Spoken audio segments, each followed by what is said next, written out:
Sanbanan Dumlang, hello, it's Simply Spissa here and welcome back to my channel, and also a special welcome to you if you're joining us for the first time, but also welcome to those listening to the audio podcast Simply Do the Work. Now, before I get into the matter that we're going to be discussing in today's video slash podcast, let's get some housekeeping admin out of the way. If you're new to the channel, please do hit that subscribe button and the notification bell so you can be notified every time I upload a new video. Also, if you're listening to the podcast, depending on what platform you're listening on, please do follow, subscribe, rate, and review the podcast. Yeah, now we got the formalities out of the way. I'm sure you can tell by the title that we're going to be discussing J. Cole and his recent controversy for coming up against No Name. Now, okay, in case you don't know, let me give you all the backstory to how did we get to where we are right now today. So, around about May 30th, if I've got the date correct, I'll put the tweet up on screen. No Name basically tweeted against these black rappers who continually speak about black plight in their discography, in their catalog, but now with Black Lives Matter, they were silent, they were crickets. And so she tweeted this, and apparently the tweet later got deleted because, it created a lot of steam, a lot of heat. And then J. Cole felt pressed by this. He felt pressed and released a song which he kind of tries to doubles down on whether it's about No Name or not, but then he like, it doesn't make sense how he first says something along the lines of, oh, y'all can say whoever. He basically says, nah, I'm not going to say who the song is about. But then in the same thread, he's like, follow No Name. It's like, but okay, that's not even the issue. Okay, that's not even the issue. Anyway, okay, so I'm trying to look at my notes like, what do I want to start with? Because once again, this is mess. It makes no sense. So my notes don't make sense. So hopefully I'll be able to string words along. But, oh yeah, almost forgot to also mention, Chance the Rapper also spoke up. And he basically said that what J. Cole is doing, he's masking patriarchy and gaslighting as constructive criticism, which is basically what everyone has been trying to say. Because, okay, first of all, I don't understand how he can, with his whole chest, say, I ain't done much reading, I just do some thinking. And in the song, he starts off by saying, people think just because I've got a college degree, I'm smart. And it's the main issue, right, that people have is that he's saying that, can't we treat people like adults? I mean, treat adults like children. Can't we be gentle with each other? Teach me. And it's like, no. You need to teach yourself. He also makes some inaccurate statements in the song. Now, I'm not going to do a full break down the song, but he says things like she grew up in a conscious community, in a free thinking community, which is not true. If you did your research, sir, but clearly we know how you are about that, but if you did your research, you would have actually realized that No Name wasn't who trying to choke me?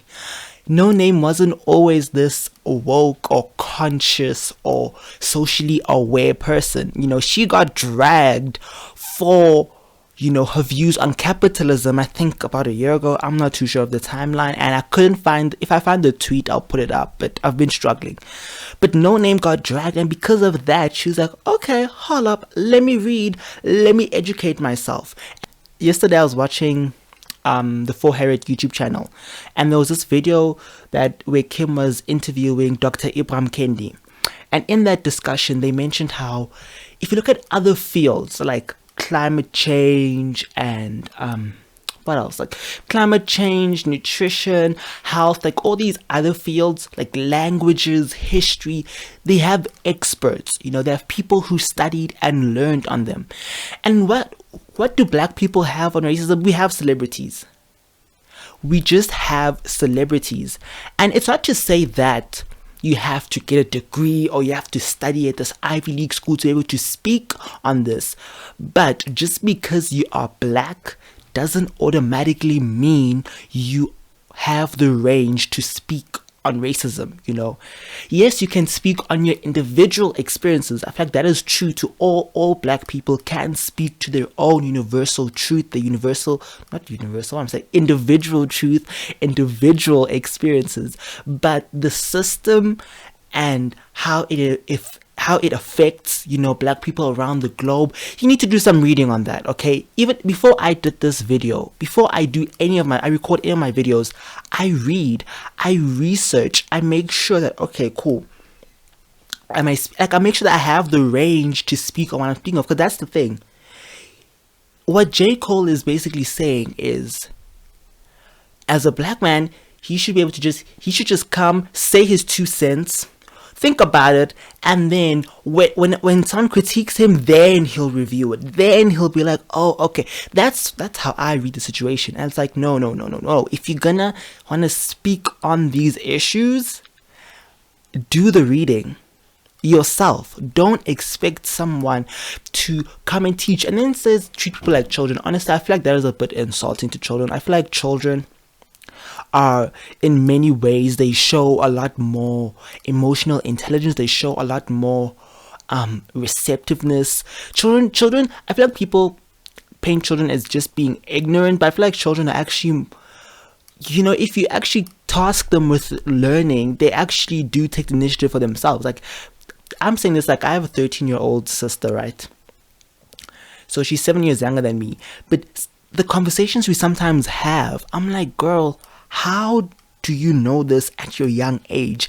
How do you understand things which I only learned about 2 or 3 years ago? You already do know, you know. I guess part of it could be because of me, because I do have these conversations, but clearly she's educating herself somehow.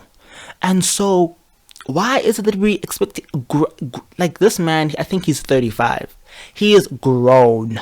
At your big age, you really want to tell me that it makes sense for you to first speak on something without making sure you know what you're talking about? Like, even when I'm done filming this video, when I'm editing, there'll probably be a part where I'll say something, I'll be like, Svi, it happens all the time. Like, when I'm editing, I'll be like, okay, I said this and this here. I'm not actually too sure what I actually meant by that, or I'm not actually sure if this is actually correct, and I do more research, because I feel like that's the thing is, you can't just, I don't know, how can I put this? To do the work is a process. It's an ongoing process. There's never a point where you can stand up and say, yep, I know everything, I've got all the answers, and that's that. Now, a lot of J. Cole's fans were coming up and protecting him and saying, oh, you guys are reading too much into the situation, you guys are calling him a misogynist, you guys are saying he's sexist, it's not that deep, when I easily found a Twitter thread from 2015 explaining basically why men like J. Cole are sexist, why they are misogynist. I'm gonna break it down for y'all real quick summary, but if you want to know more, do the work yourself. You gotta do the reading for yourself. Basically, there's hostile sexism, which is the more overt, it's the more aggressive form of you know, when a man exerts power over a woman, or when a man feels threatened by a woman who's like, how can I put it? It's the more overt type of sexism. It's the more obvious to the eye. Whereas benevolent is a type of sexism where it's kind of like women are only valuable if they fit a certain mold. Whereas with hostile sexism, it's the clear sexism where you know, a man is prejudiced, a man exerts power over all women, or a man makes, you know, attacks on all women. Whereas benevolent sexism, it's a bit more socially acceptable, and that is why you even had black women coming to J. Cole's defense. That's why, the reason why J. Cole fits this category is because, first of all, is this the same J. Cole who came to the defense of male rappers who are convicted or charged with crimes like assault? I'm talking I believe Kodak Black, XXXTentacion, and 6ix9ine, Tekashi 6ix9ine, or yeah, him. This, like, it's kind of like, is this you? Is this you? Like, you can't tell me that you can defend them, and then now it's not making sense. It's not making sense. The thing is, right, this issue is, I think what people fail to realize is that certain things go beyond individuals, right? Beyond this individual isolated incident. This just shows how black women are continually mistreated. They're continually put down by men. You know, as soon as you, like when he says, I don't appreciate her queen tone, I don't appreciate how she's talking as if she's better than me. Maybe because she is better than you. Did you ever think of that? Also, he says that I felt some type of way. I felt like she was addressing me. Like, No Name didn't name anyone. She named no names. Why were you pressed? I mean, if the shoe fits. I mean, if when you read that tweet and you felt convicted, instead of gaslighting her, instead of coming for her and then trying to, I don't even understand. I don't like that tweet. As soon as he said, I ain't done the reading, I'm just like, stop the thread right there. And he really thought points were made. Hey, that's I feel like the sad part. He really thinks points are made, and nah, just lowering the bar for us all, And I think it also, the reason why this also kind of like this situation irked me is because so many people, even like in South Africa, I know a ton of people who put J. Cole on this pedestal, right? Like I mentioned earlier, how all these other fields, you know, other fields of study have experts, but when it comes to racism and race, we look to celebrities. And it's kind of like, I feel like, yes, I understand what J. Cole means when he says, listen, I'm just a guy who raps, but like I don't, you know, I don't really expect people to be looking up to me at this. But it's kind of like, what am I even saying? I understand that he doesn't have the platform that he's on because he wants to be a leader. But it's one, now that you have the platform, you have to recognize the fact that, listen, there are millions of people who follow you. You can't just drop songs dissing people, because he says a diss track, but it's kind of shady. Also, another issue that people had is how he uses the words she mad at this, she mad at that, she mad, which is kind of, it is playing along the trope of the angry black woman. I don't think, you see, this is the problem. He hasn't done the reading, so he doesn't have the range to see how problematic he's actually being.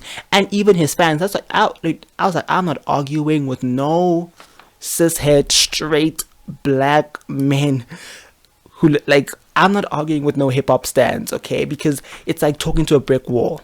People going on about how, oh, y'all trying to cancel J. Cole. It's like, I don't think, like, why is it every time a celebrity is held accountable for something, people immediately we try to cancel them? No, by all means, we're not saying cancel them, because just canceling them isn't going to do anything. Because let's say we cancel them, they're still going to be sitting there in their house with the same old problematic views. No, but rather we want to shine a light out. Listen, this is what you did. It ain't cute. Stop being messy.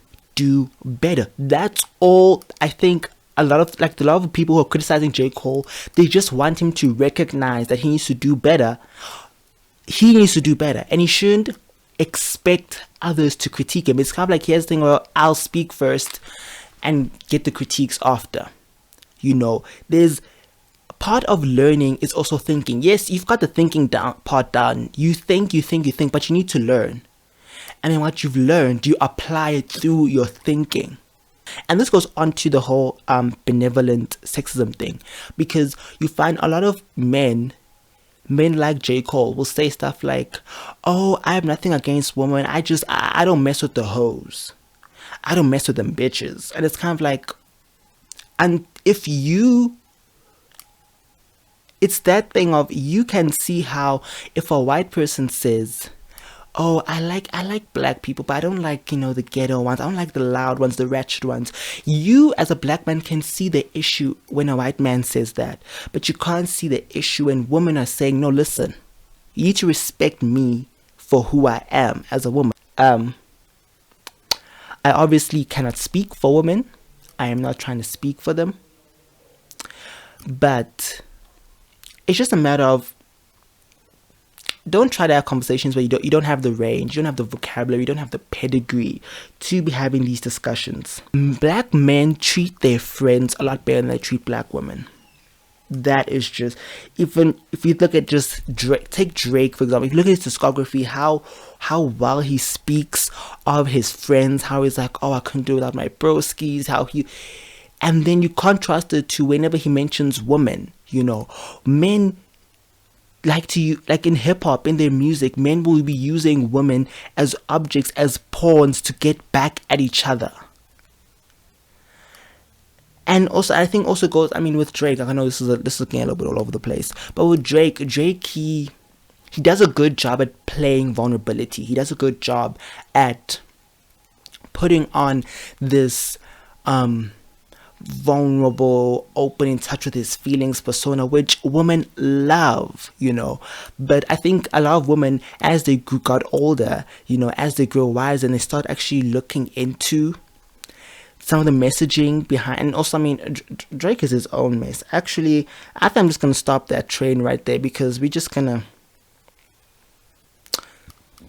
But back to the discussion on hip-hop music. Hip-hop today, we know it as a male-dominated industry. But if you actually do the research and look into the history of hip-hop, you'll realize that women played an integral part of it. Like they do in everything on this earth. Black women are the one who put these men up. Black women are the ones who were, hyping up the MC when his bars were, on point. Black women were the one who basically supported these men, basically gave them the platform. And I was listening to a TED talk, I forgot, I think her name was Ella. I'm not gonna lie, I don't want to lie, y'all, but she's basically saying that another issue that happened is, as soon as the ownership of the music changed, when the music was no longer owned by black people, right, when these major record label, major executive companies, started owning the music, they didn't care about how the messaging in the music is affecting the community. They were just looking at, oh, we're getting the coins, we're getting the money. They didn't care about how the toxic masculinity, how glamorizing violence and drugs, how that is problematic. And also, if you trace the history of hip-hop and rap, it wasn't began to glamorize any of this. The earlier MCs and rappers, they were just documenting their lives.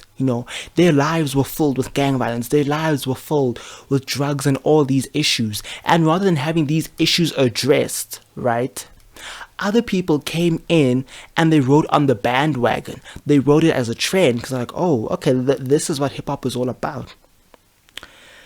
And I think what's happening now, in not only in the hip-hop culture but in the world, is that black women are no longer seeking the validation of men. A lot of black women are now turning to each other for solidarity.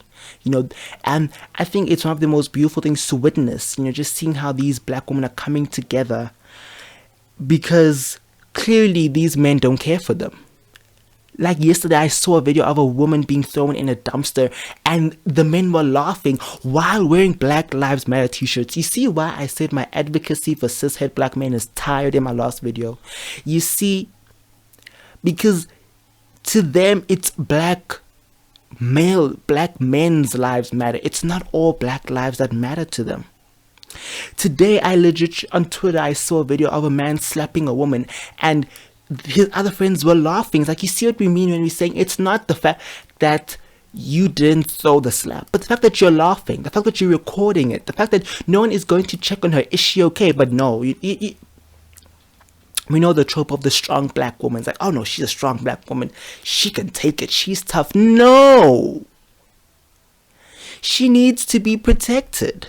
Why is it that white women are seen as these delicate flowers, when really, honestly, they can be the most vindictive people. But that is a different conversation. You know, when I mentioned white women, I just remember a friend of mine was saying how black men and white women, what they have in common is that they are both the oppressed and the oppressor. Black men are oppressed because of their skin color, but they are oppressors as misogynists, as sexist to black women. White women are oppressed by the white man because of, their gender, but then they go on and oppress black people using their white privilege. And this, I can't help but draw some parallels with the J. Cole situation to what Lana Del Rey did, because they both came for black women, and then when they were questioned about it, they're like, nah, that's not what I mean, and it just goes back to, once again, if you don't have the range for the conversation, don't speak. If you're not going to do the learning, don't do the speaking. And so, yeah, I think just going to end it right there. I mean, there's so much more I actually would have liked to say, but I feel like this video, this podcast is just, it's been all over the place. Hopefully you guys are able to follow through my thought. At the end of the day, let's just admit the facts that black men they need to do better. And the thing is, this is why those who have a platform when they're silent, or those who have a platform when they do foolery, we have to call them out. Because the thing is, also, yeah, a lot of people are looking to black women to educate the men, but you don't realize that these men don't listen to women. The younger generation don't look up to the older, to the women in their life. They look up to the men. They see how the men act.